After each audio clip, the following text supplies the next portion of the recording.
Et oui, nous allons nommer dans ces classes les professeurs les plus expérimentés pour redonner aux enfants de nos quartiers défavorisés une chance réelle d'accomplir leurs rêves, de mettre en œuvre leurs projets, de s'émanciper, de devenir des femmes et des hommes au plein sens du terme, maîtres de leur destin et capitaines de leur âme, pour citer ce poème Invictus qui fut si cher à Nelson Mandela tout au long de sa vie.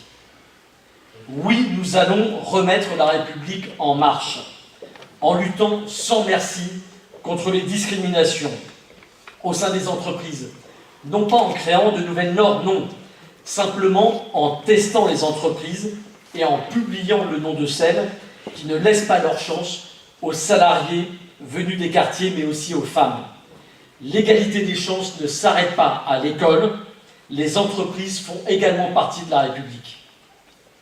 Oui, nous allons remettre la République en marche pour les salariés et les retraités, dont nous allons augmenter très vite le pouvoir d'achat, en supprimant la taxe d'habitation pour 80% des foyers, en baissant les cotisations sociales de 3% pour rapprocher le salaire net du salaire brut, en remboursant, Nadia en a parlé, à 100% les lunettes, les prothèses auditives, les prothèses dentaires.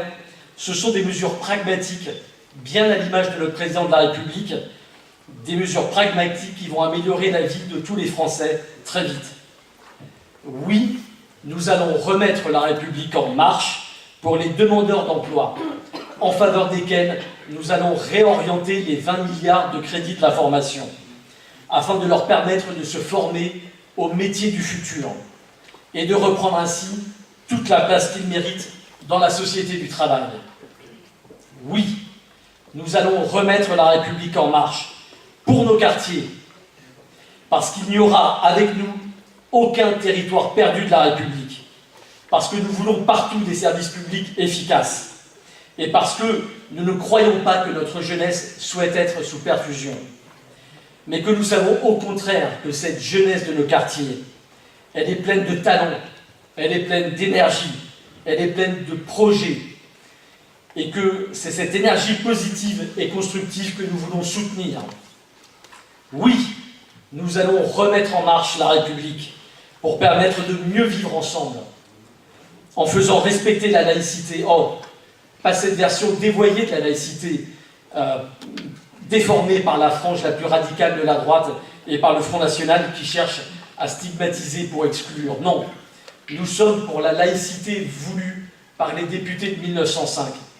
Cette laïcité qui permet à chacune et chacun de croire ou de ne pas croire, de pratiquer une religion ou de n'en pratiquer aucune, et même de changer librement de religion.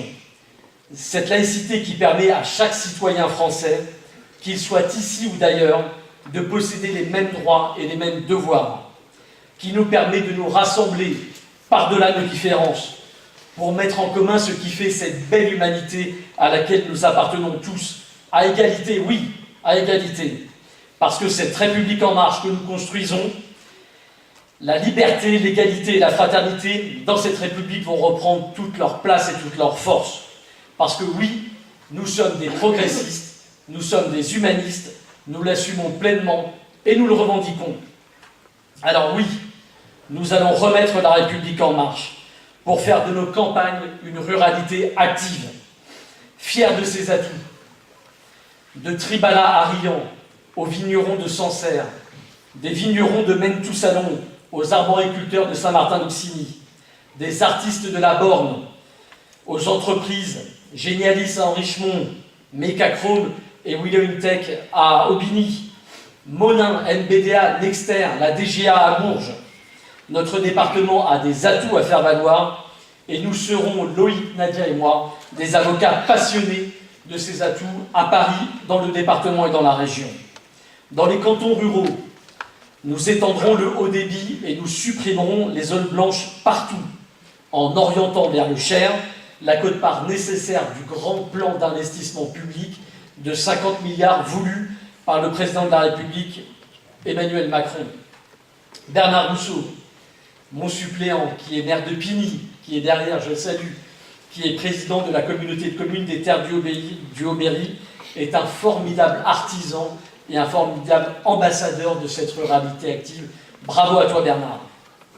Et puis oui, nous allons remettre la République en marche pour la France, avec ce gouvernement inédit, resserré à 22 ministres, paritaire, rassembleur de la droite, du centre, de la gauche, de la société civile, des compétences au service de la France. Les Françaises et les Français l'attendaient depuis longtemps, Emmanuel Macron l'a fait.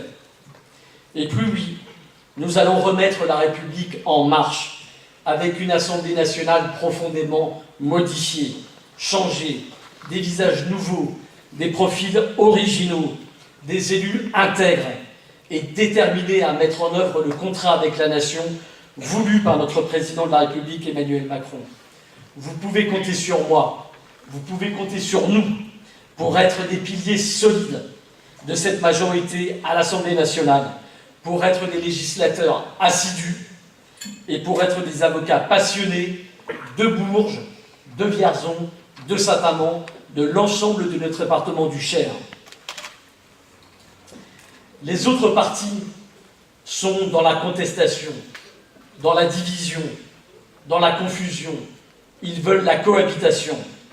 La République en marche est dans la proposition, la clarification, la construction autour d'Emmanuel Macron. Le 7 mai, vous avez élu mon ami Emmanuel Macron, président de la République. Les 11 et 18 juin, donnez-lui une majorité à l'Assemblée nationale. Donnez une chance de renouveau à notre pays. Votez largement, amplement, énergiquement pour Loïc Kervran dans la 3e circonscription, pour Nadia Essayan dans la 2e circonscription, et votez pour moi, François Corby-Bouligeon, dans cette magnifique première circonscription du Cher. Mesdames et messieurs, je vous l'ai dit tout à l'heure, je suis heureux que Laura ait mis son épée, son talent, son énergie, sa force pour défendre la cause du sport, pour me soutenir et pour soutenir l'ensemble des candidats de la République en marche, pour soutenir notre Premier ministre Édouard Philippe, pour soutenir notre Président de la République Emmanuel Macron. Mesdames et messieurs, je vous demande d'accueillir mon amie Laura Flessel sous un tonnerre d'applaudissements.